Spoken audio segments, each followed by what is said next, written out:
నమస్తే. Welcome to Andhra Prabha. నేను తేజస్వి. రాష్ట్రంలోనే ప్రముఖ పుణ్యక్షేత్రంగా వెలుగొందుతున్న యాదగిరిగుట్ట లక్ష్మీనరసింహస్వామి ఆలయ భద్రతపై తెలంగాణ ప్రభుత్వం ప్రత్యేక దృష్టి సారించింది. ఆలయంలో నిరంతర భద్రత, నిఘా కోసం అధికారులు ప్రత్యేక చర్యలు చేపట్టారు. భద్రతా చర్యల్లో భాగంగా యాదాద్రి ఆలయంలోకి సెల్ ఫోన్లు నిషేధిస్తూ అధికారులు ఆదేశాలు జారీ చేశారు. ప్రధాన ఆలయంలో సెల్ ఫోన్లను పూర్తిగా నిషేధిస్తూ ఆలయ ఈవో భాస్కర్ రావు ఉత్తర్వులు జారీ చేశారు.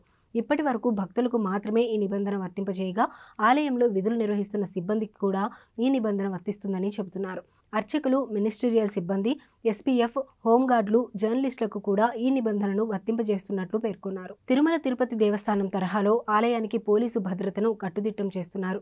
ఇప్పటికే ప్రధాన ఆలయంతో పాటు కొండ దిగువన ఉన్న పుష్కరిణి, సత్యనారాయణ వ్రత మండపం వద్ద భద్రతను సీసీ కెమెరాల ద్వారా పర్యవేక్షిస్తున్నారు.